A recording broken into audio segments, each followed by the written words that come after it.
चलिए बच्चों, तो माई सेल्फ अमित गर्ग और मैं आपको बेटा 29 जनवरी सेकंड शिफ्ट का ऑर्गेनिक केमिस्ट्री का पेपर जो है सॉल्व कराऊंगा और इस पर अपन बातचीत करते हैं, देखते हैं कि किस तरीके का क्या है। ठीक है, तो now we are start 29 January second shift JEE Mains 2025 organic chemistry का क्वेश्चन नंबर 55 नंबर पे था। और ये हमसे बच्चों ये पूछा गया था कि दो स्टेटमेंट है और ये practical organic chemistry structure identification और पीओसी का इजी टाइप का क्वेश्चन था। In the partition chromatography stationary phase is thin film of liquid present in the inert support. और स्टेटमेंट 2 है कि in paper chromatography the material of paper act as a stationary phase. अब दोनों statement 2 हैं, दोनों statement गलत हैं। First false है, सेकंड 2 है, फर्स्ट 2 है, सेकंड फॉल्स है। तो चलिए बच्चों इसके बारे में अपन देखते हैं। तो आंसर फोर्थ रेफर है इसका लैब मैनुअल, आप उसको देख सकते हैं। मतलब आपके पास जो बुक है उसके डायरेक्ट एनसीईआरटी की बुक से पॉइंट आउट किया गया क्वेश्चन है। ठीक है, तो यहाँ पर आंसर आएगा यहाँ पर फोर्थ का मतलब यह है कि बेटा दोनों ही ये तो ट्रू है और ये कैसा है, फॉल्स है। बोला बच्चों क्लियर है? तो बहुत सिंपल सा क्रोमेटोग्राफी का क्वेश्चन था, बहुत इजी क्वेश्चन था और आपने ये सॉल्व कर लिया था। Next, among the following halides will generate the most stable carbocation in nucleophilic substitution reaction. यह हेलो एल्केन हेलो एरीन का है। सबसे ज्यादा स्टेबल कौन सा कार्बोकेटाइन बनाएगा? तो आपको पता है अगर मैं यहां से Br निकाल देता हूं तो बेटा मेरे पास जो बनेगा वो पॉजिटिव यहां आएगा। अगर मैं यहां से Br निकाल देता हूं, Br माइनस अगर चला जाता है या यहां से Br माइनस चला जाता है तो मेरे पास बच्चों कार्बोकेटाइन ये बनेगा। और यहां से अगर Br माइनस चला जाता है तो मेरे पास कार्बोकेटाइन बच्चों ये बनेगा।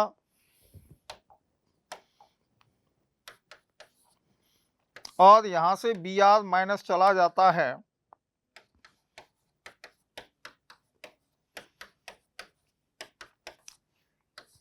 ये देखिए ये पॉजिटिव तीन रिंग के साथ में रेजोनेंस कर रहा है, बहुत हाईली स्टेबल है, इसीलिए इसका आंसर फोर्थ आ जाएगा। बोलो बच्चों क्लियर है? सबसे ज्यादा स्टेबल कार्बोकेटाइन बन जाएगा। तो बहुत सिंपल क्वेश्चन था, सबसे ज्यादा आपसे पूछा गया जनरेट मोस्ट स्टेबल कार्बोकेटाइन। ठीक है, इज मोर स्टेबल कार्बोकेटाइन है। फिर नेक्स्ट क्वेश्चन है 61, ये अल्कोहल ईथर का क्वेश्चन है कि which of the following which HBr will give a phenol, कौन सा फिनॉल देगा? अब देखो बेटा जब आप इसको करोगे तो ये बॉन्ड यहां से ब्रेक होगा,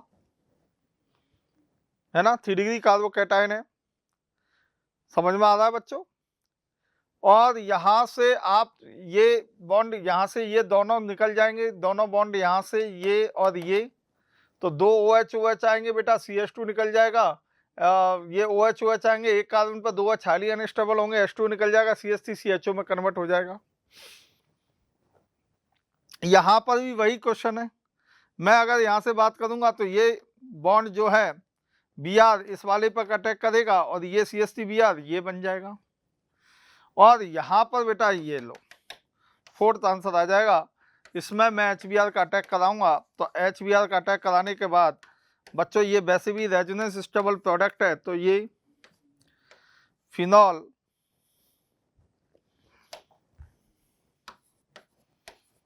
प्लस CH3 Br ये आंसर आ जाएगा।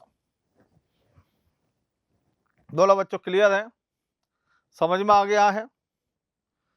ठीक है,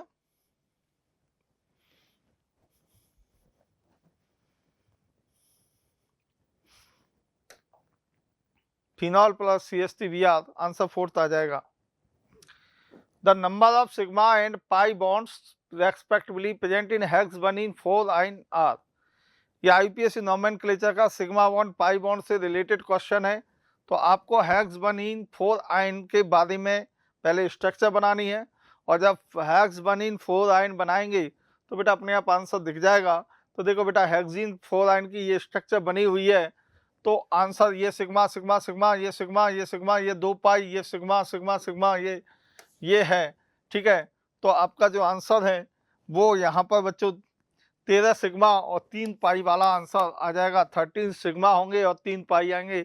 ये बड़ा इंट्रोडक्शनरी पार्ट होता है ऑर्गेनिक केमिस्ट्री का, उसमें से ये क्वेश्चन हमसे पूछा गया था, तो बड़ा इजी क्वेश्चन था और इजी इसका आंसर आ गया था।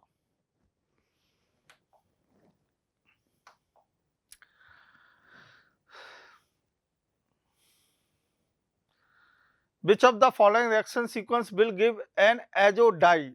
कौन सा एजोडाई बनाएगा?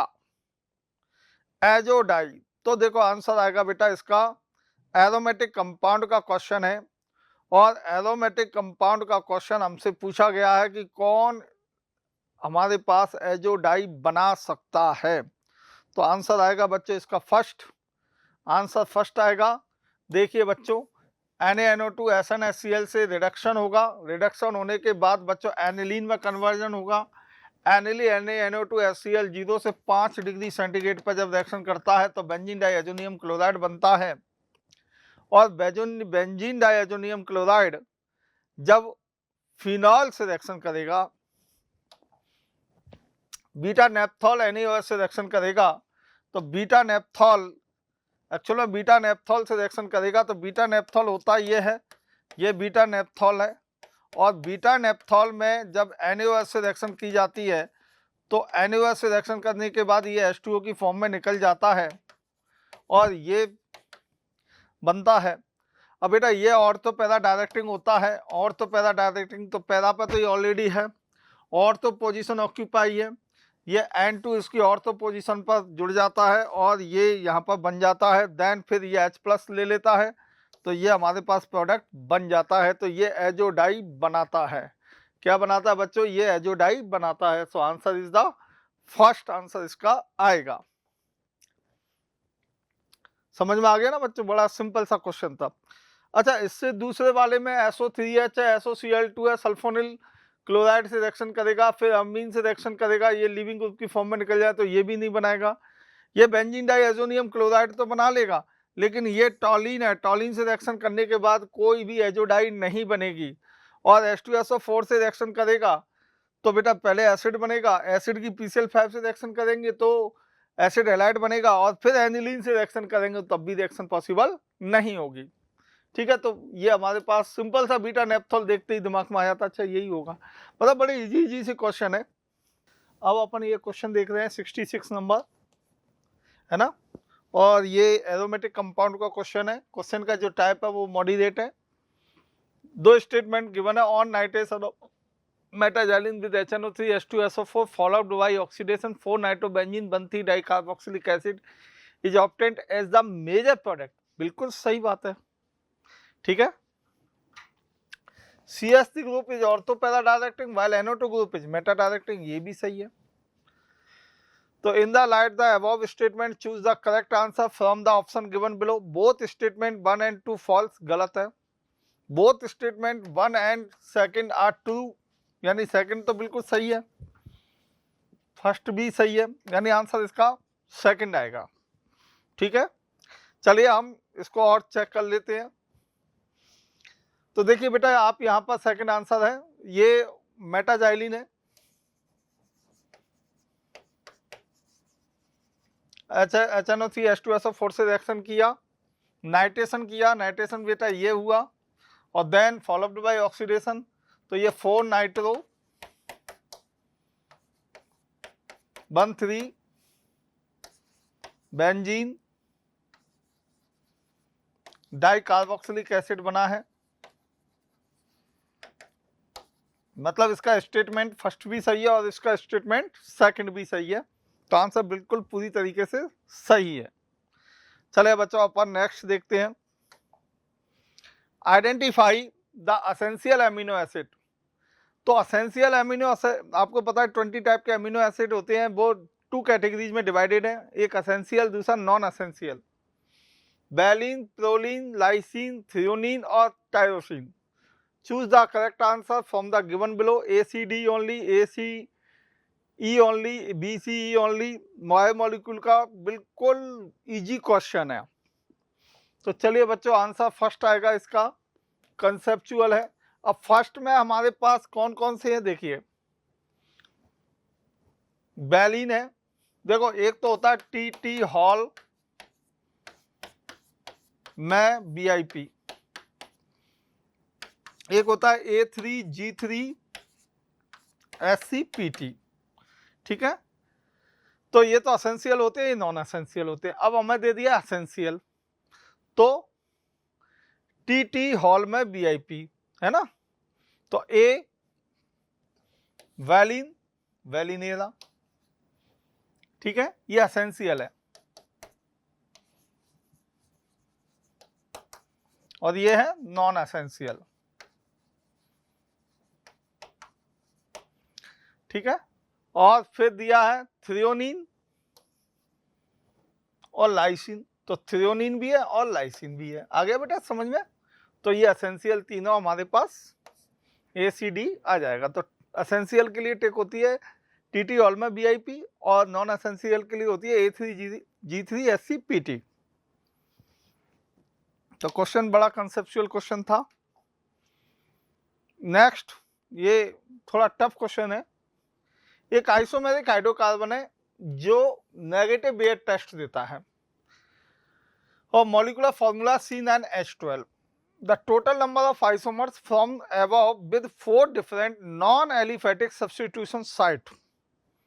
Total number of isomers from above with 4 different non-aliphatic substitution site हो, मतलब एलिफेटिक नहीं हो। तो चलिए बच्चों, हम इस क्वेश्चन का आंसर देखते हैं, और आंसर है बेटा 2, ठीक है। और हम इसके एक सॉल्यूशन पर भी फोकस करते हैं कि C9H12 वाला ये है हमारे पास।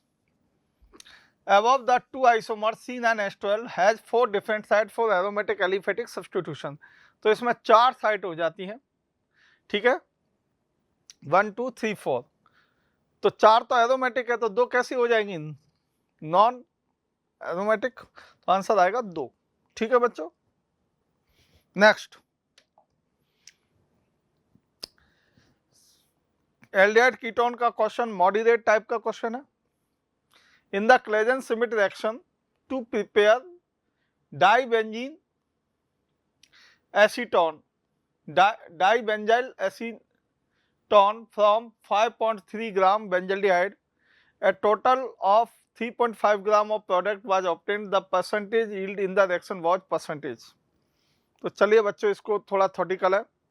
बेंजल्डिहाइड और एसीटोन, तो डाइबेंजीन एसीटोन हमारे पास बन गया, ठीक है, प्रोडक्ट बन गया, ये वाला, ये प्रोडक्ट है।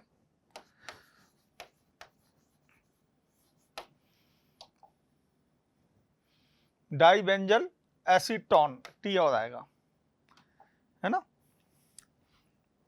इसकी मोल निकालने हैं 5.3106 मॉलिक्यूलर वेट 0.5। अब 0.5 से 234 ग्राम इसका वेट है, तो 5.8 ग्राम निकलेगा।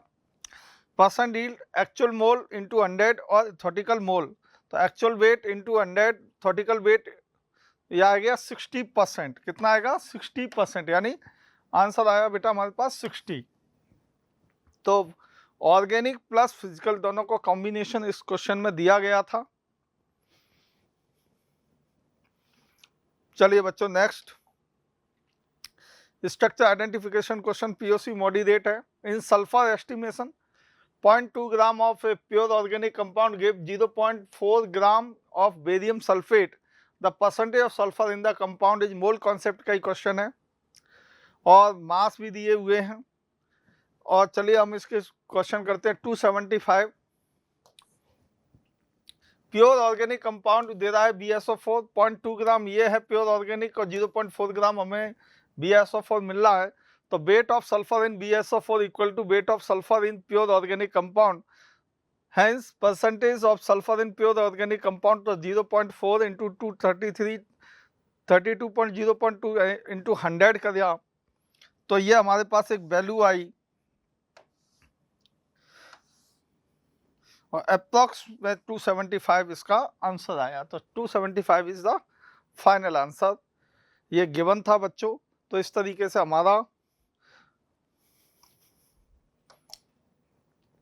NbSO4 या तो फिर दूसरा और भी मेथड है 0.233 NS सल्फर निकालना 0.52 इक्वल टू ये और 32 से मल्टीप्लाई किया इतना आया। परसेंटेज सल्फर निकालना है तो 100 तो ये इसका आ गया आंसर 275 आ गया। तो ये एक्चुअल में 275 इसका आंसर आया है। तो इस तरीके से 29 जनवरी का सेकंड शिफ्ट का हमने क्वेश्चन पेपर सॉल्व किया है। अगली क्लास में 30 जनवरी पर अपन मिलते हैं। चलिए बच्चों, थैंक यू।